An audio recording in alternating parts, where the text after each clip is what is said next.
Alright, y'all know what it is. Y'all know what it's worth. Let's get this merch.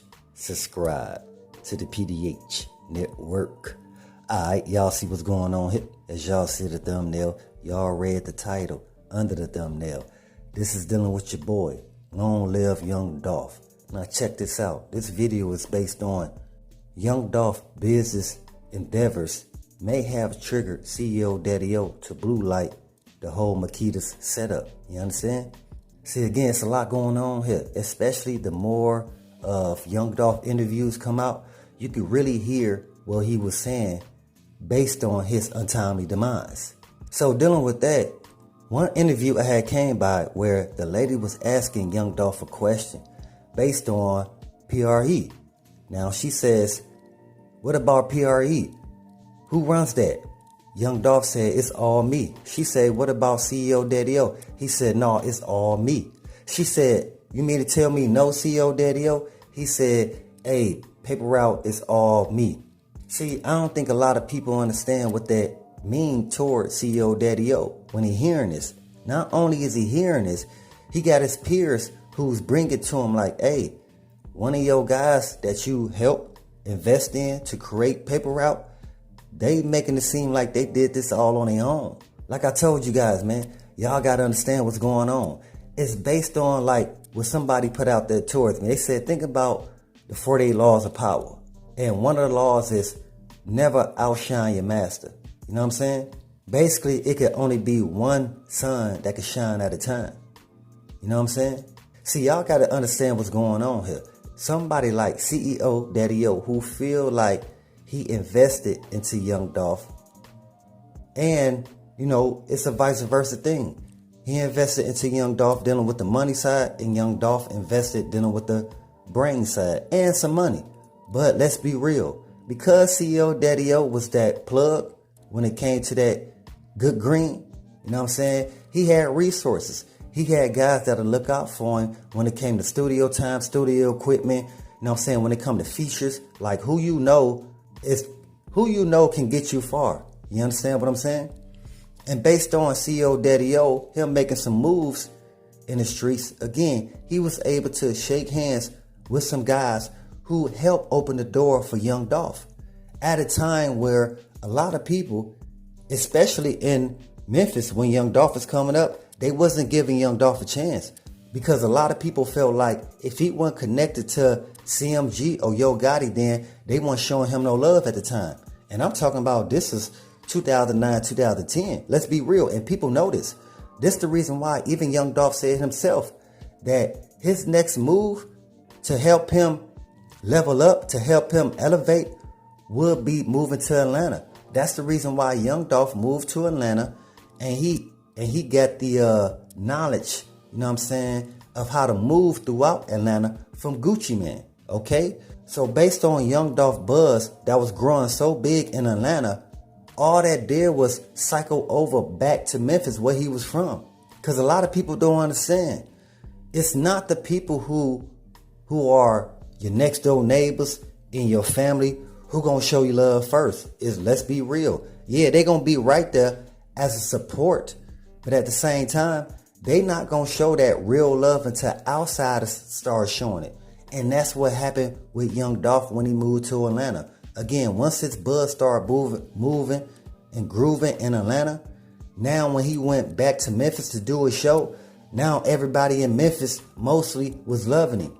You know what I'm saying? And again, this is not to discredit any fans that may have been fans of Young Dolph from the beginning, but even Young Dolph said it himself. That's the reason why he moved to Atlanta again in 2009, 2010. Okay, was to help expand paper route.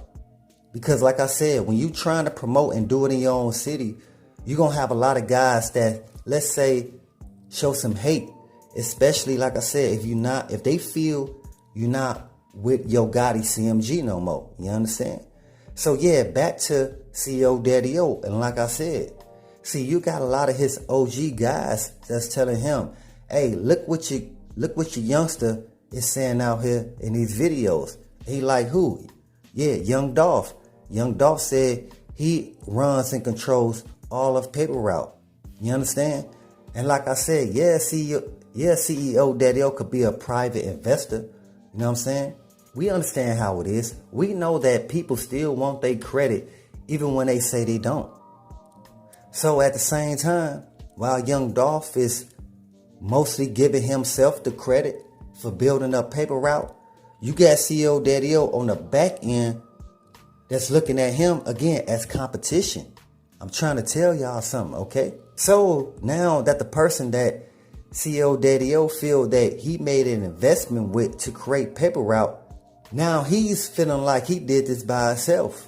And again, like I said, man, the peers that CEO DaddieO is around, they some OGs too.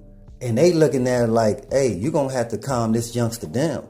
I tried to tell y'all before in the video that young Dolph did when he was purchasing Key Glock jewelry. What did the jeweler say?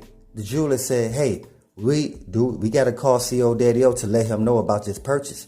Come on, man. I'm trying to tell y'all something.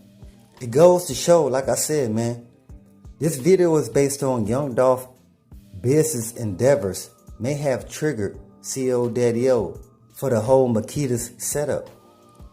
Because like I said, him not knowing, put it like this, CEO DaddieO not knowing what young Dolph next move gonna be, got him kind of feeling odd. You know what I'm saying? Got him kind of feeling a little awkward, I should say. Because he thought he had a kind of control over young Dolph when they had a conversation about young Dolph spending a little too much money when it came to jewelry. And how they financial advisor is even let CEO DaddieO know that, hey, you could spend, but it could only be this much for every month because you want enough to do this, that, to make other investments like y'all had spoke about before. So like I'm saying, and at the same time, CEO DaddieO, he did not know young Dolph business investments because young Dolph didn't let him know. Young Dolph did not let him know every move he made. Because like I said, this is in a time that young Dolph was actually trying to, let's say, distance himself from CEO DaddieO. That's the reason why in interviews, when a lady asked young Dolph, hey, what about Paper Route? Who's running that? And young Dolph said, it's all me. And the lady went back and said, no CEO DaddieO? Young Dolph said, it's all me. So that right there in that interview will give you guys a clear glimpse of the discontent or the distant relationship that CEO DaddieO and young Dolph had before young Dolph untimely demise, and how CEO DaddieO was feeling like he had no control over young Dolph. He couldn't limit young Dolph mobility as far as young Dolph investments, as far as when young Dolph wanted to tours, do shows, like young Dolph ran that scene. Like I said before, y'all have to pay attention who could benefit the most from young Dolph being sent up. When the machine is already well oiled, all you have to do is now maintain it, okay? So basically what I'm saying is, now that young Dolph has oiled the machine of the Paper Route and how it's ran, now all CEO DaddieO has to do, along with the rest of the Paper Route artists do, is maintain what young Dolph had already put in place. You understand? And like I said, somebody like CEO DaddieO, when he's not able to control someone like young Dolph, it makes him feel uncomfortable because he don't know who young Dolph talking to. He don't know who young Dolph came across when the conversation was based on, hey, you know, your homeboy CEO DaddieO, you know he really not loyal. You know he really not looking out for you. Hey, this the contract that he signed that's stating that he want this, that, and the third. You know what I'm saying? That's throwing young Dolph off because young Dolph don't know that CEO DaddieO is making these moves behind his back that's trying to, let's say, cut young Dolph out of some PRE business investments. You understand? So like I said, man, y'all pay attention to what's going on here. The more interviews come out of young Dolph, the more you can see and hear clearly what young Dolph was getting to based on Talking to My Scale, you know what I'm saying, and some other songs that he was speaking on his untimely demise. You know what I'm saying? Hey, but as always, y'all know what it is. Y'all know what it's worth. Let's get this merch. Subscribe to the PDH Network.